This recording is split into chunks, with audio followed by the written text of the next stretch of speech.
Hey everybody, this is your boy Jim Austin online all the time. We are doing one of my podcasts, my bi-weekly podcast. My podcast is the Austin File, and we keep you up to date on commercial real estate. We let you know what's going on in the Metroplex, and we also talk to interesting people. And this is probably my 100th show. So we're excited about bringing you information that can help you have a better quality of life or something you did not know. So we're here in the Western Heritage Building in the historic stockyards. We're on the second floor. On the first floor is the National Multicultural Western Heritage Museum. If you want to know more about your history, go to Cowboys of Color. If you want to know about commercial real estate, go to the austincompany.com. If you want to know what's happening in the world, go to Jim Austin Online. And then we have a new business called Liquidation Depot. And we're going to do a story on that pretty soon. But today we are interviewing a new friend. Her name is Dr. Stephanie Love. She's the leading founder of Academy of Visual and Performing Arts. So I met somebody with a longer name than the National Multicultural Western Heritage Museum. Right. So, Dr. Love, how are you today? I'm doing wonderfully. Thank you for inviting me to do the podcast with you, and I appreciate any support and notice that we can get about our project. Well, we're going to get into it, okay? Because hopefully someone will understand what you're trying to do with the young people of the community. We met through a mutual friend, yes. Reverend Chris Nettles, yes. Councilman Nettles, and he asked me to take you under my wing, and I said, well, Doc, won't you take me under your wing? And then we mentor to each other. Sounds good. Yeah, so let's talk about you, where you're from, you know, where you grew up, and how you got to Fort Worth, unless you've been to Fort Worth all your life. That's an interesting story. I'm born and raised in Fort Worth, 76104 to be exact. I attended every elementary school just about in 76104. Started at Our Vickery, the underground version I started at Van Zanguin, the underground version. I went to Our Vickery. I was bused to Sagamore Hill Elementary School in 3rd grade. I went to Morningside Elementary School for probably 2 weeks. And then I landed at Carroll Peak Elementary School for 4th and 5th grade. So you can imagine by the time I got to Carroll Peak, with all that bouncing around, that it was a lot of trouble academically and social emotionally for me. We were in a family that was completely unstable. And we actually I was in a foster care home in 4th grade. There's a barbecue restaurant right there on that corner. Yeah. 3 houses behind that barbecue business. So I have a lot of experience in and around. Wow. Somebody is calling in, so they need to put that on mute, but we'll keep it going on. Maybe our videographer can remove that from our interview. So I apologize to that, but no, that was an interesting childhood, and to know that you're Fort Worth grown. And then where do you go to junior high and high school? I went to Morningside Middle School all 3 years. Right around 6th grade is when our family started to get a little bit more stable. So I was able to stay at Morningside Middle School for all 3 years, and I attended Polytechnic High School where I graduated, valedictorian. So you got your high school degree. I did. You hear that, young people? High school degree. Dr. Love has her high school degree, and tell us about where you went to college and how that. And that's a whole story too. And it kind of serves as the reason why I'm doing what I'm doing today. I was fortunate enough to graduate valedictorian. And when you graduate, number one, you get a full scholarship to go to school anywhere in Texas. And so I landed at Southern Methodist University. My first semester was a disaster. I had the worst grade point average of anybody else in history. I had a 0.76 grade point average. Okay. And the reason why is because I wasn't academically prepared. Yes. When I got to SMU, going from 76104 and landing in Highland Park is a completely different paradigm. You're going from poverty area to an area where it's very well resourced. My first history class was, and we had great professors at SMU. My history professor was taught by the former president of Amnesty International. And when I got in his class, we had to study human rights. I had no idea that the Holocaust existed. As an adult graduating valedictorian, 6 months later, I didn't realize that the Holocaust had existed in that class. And I'm taking this class from a president of a human rights organization. Okay. What that told me is that lack of preparedness that I had in K through 12. And some of it was because of all of the transitioning that I did. But you learn U.S. history in World War II in middle and high school, don't you? Mm-hmm. They never taught us about the Holocaust at all. Yeah. And so when I landed at SMU, not only did I not know about the Holocaust, I just was not prepared at all. And that 0.76 grade point average. Where did you end up from there? I lost my full scholarship. Oh my God. And I had to start all over. And it took me 3 years. And I started over at TCC. There it is right there. I'm going to stop and tell you that TCC is a great value. And my daughter, Shanti, who passed about 20 years ago, she was at TCC. That is a great way to find out whether your college material is going to Tarrant County College, because they have so many programs, and the economic burden on your parents or whatever lets you find out where you're going. So I highly recommend TCC. Dr. G, Reginald Gates, met the president of the foundation, Christine Bennett. So great place to do if you're getting ready to go to school, you know. And that's absolutely true. It is very inexpensive to go to TCC, and all of your credits transfer back to your public universities. So I went back to TCC. I was able to pay for it and work. And that really did help my confidence, again, to know that I am college material, because that SMU experience kind of set me back. But I did earn my way back to SMU after graduating with my associate's degree. And when I came back, I didn't have a full scholarship, but I had a half scholarship. And then I was able to graduate from SMU. Well, see, they don't let any dumb people graduate from SMU. Okay, you heard it right here.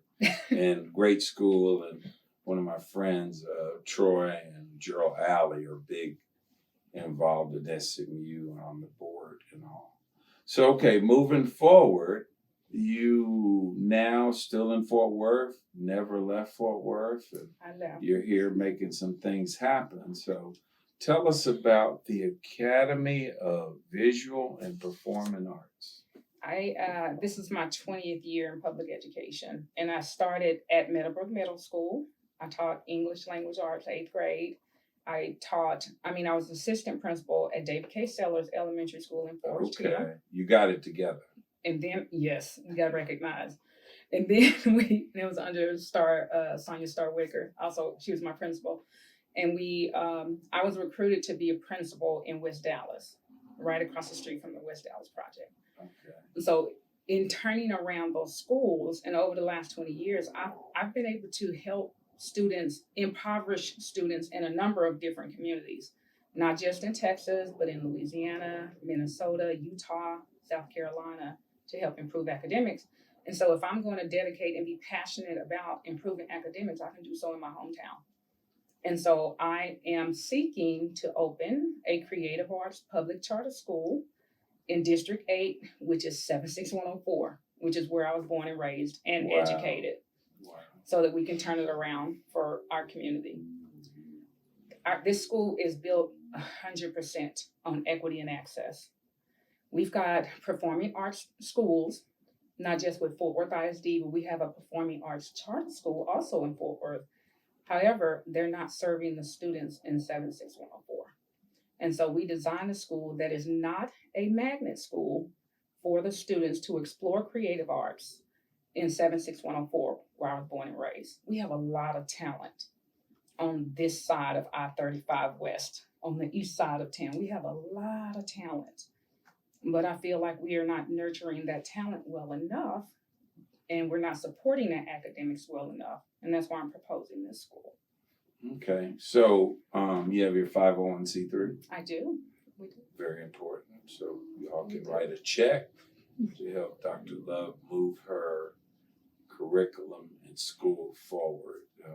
I do commercial real estate, so And we need a hopefully I location. can help you find a location. Yes, we need a in, location. District 8. Chris Nettles, Councilman Nettles, is doing some great things in that part of town, so I'm real excited to have him as our new city council. He just did his, and you were there, he did his 100-day The state of the district. State of the district. And At the warehouse. That was a very nice event.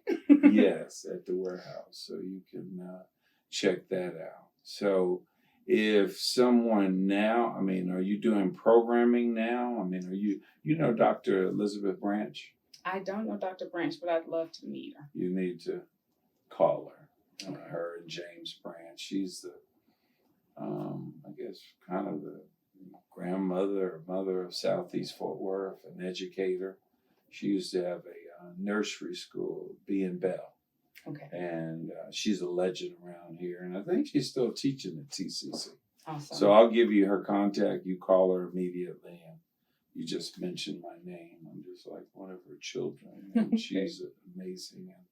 And, NAACP does some amazing things with their performing arts program. Awesome. So that's another contact. They did their virtual fundraiser at the warehouse, and it's going to be shown on the 22nd.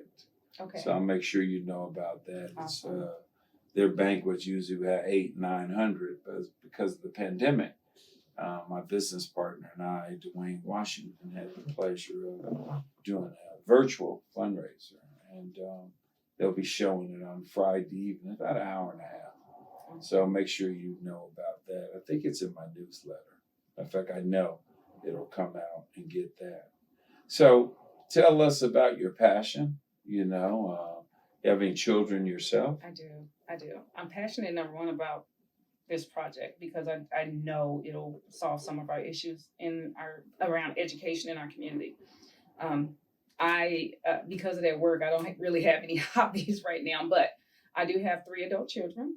My daughter, Latara, is 28 years old. She is actually a third-year teacher. She teaches at a fine arts academy in Grand Prairie. Okay. And she's a mother to Ryan, which is my beautiful granddaughter. My daughter, Jennifer, owns her own business. She is in college as well. She goes to North Lake College. And she has my grandson, Jace. And then my son, Alec, who is a new adult. He's in a gap year from Morehouse College. That's a whole nother story. And so he's a new adult. He just moved out on his own, and he does not see his mommy. And I need my son to come home. Yes. It's been a few weeks. He's not. Nothing like them boys. I and know. their I'm like, mothers. call me. Yeah, New sure. adult. Sure. There's another person, Cynthia Banks, and her daughter. They have a performing arts program. I am willing to speak to any and everyone. I'll give you those names, and you call them up. Say you met Mr. Austin, and they will open up their network to you. Awesome. For sure, we'll definitely do that. If there was something that nobody knows about you, Stephanie, that we can share and not get locked up on my podcast. Is there something that you could tell us about yourself that maybe no one else knows? I don't know if I want to share that. That's a secret. Let's see. Something publicly, to share about that we me. won't get locked up, that you share, I'm a fan of everything zombies, from books about zombie and apocalypse, about movies, events, anything Halloween related, zombie apocalypse related, I am a fan. And so I can match trivia with anyone on a movie, a book, how to survive it. I enjoy it. Well, we're working on a movie. That's why your pen is so interesting to me. Like, I like stuff like that. I could use that in the zombie apocalypse, you know? Right. Well, we're working on a movie called Zombies in the Hood. Oh, please let me be an extra. I will make the noise and everything. I'll get dressed up. Well, you know, I cannot handle scary movies. That's something secret about me. Is that as a young boy, we go to movies and the scary movie would come on. I would actually go to the boys' room and stay in there until it got over. I cannot handle my wife either. We neither one of us can handle it. And we went to the movies last night to see the new James Bond movie. Yeah. Thumbs up. 2.5 hours of kick butt action, okay. You know. So I highly recommend that. But I highly recommend Candyman 2021. We watched that last night. It's a reimagining directed by Jordan Peele, who did Get Out. Okay. The movie Get Out. It is such a scary imagining. No, it is so good. I don't do scary, you know. It is just you would enjoy the visual. I did see Get Out. I mean, now that was right there. That's on psychological thriller, though. Okay. But Candyman 2021 is scary. Okay. It is a good movie. Our new movie critic, Jim Austin Online, is coming, where we're going to do some, be a critic for these movies that are coming out. I'm serious about being an extra for the zombie movie. No. I'll let my business partner know, Vivian Fullerlove, and it's on the shelf, and we're talking about it. So, working on a documentary and a play and a Western about Bass Reeves. So nice. Yeah. So the Black Cowboy is in right now. And Nat Love with Ibis Alvis is coming out. That's going to be a bad movie. Okay.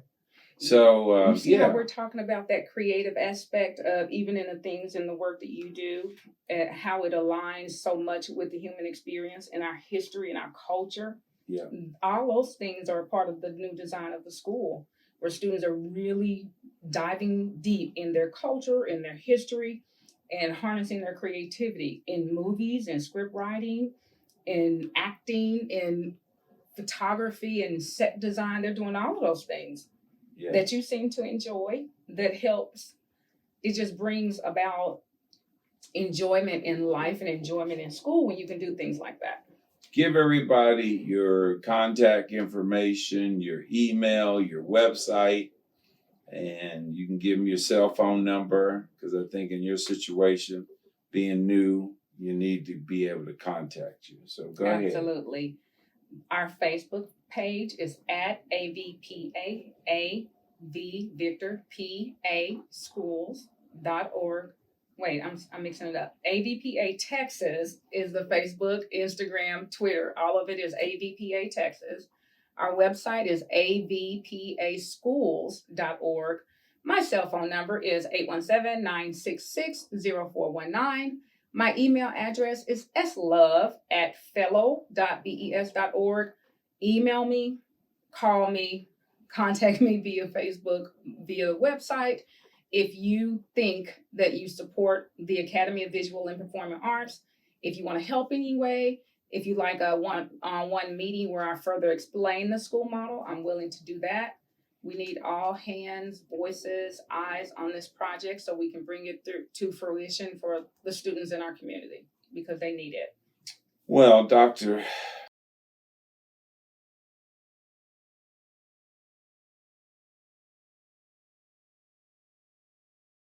our community, I want to thank you for coming in and spending some time. 20 minutes shoots right by, and we'll continue to support and partner through the Western Heritage Museum, through Jim Austin Online.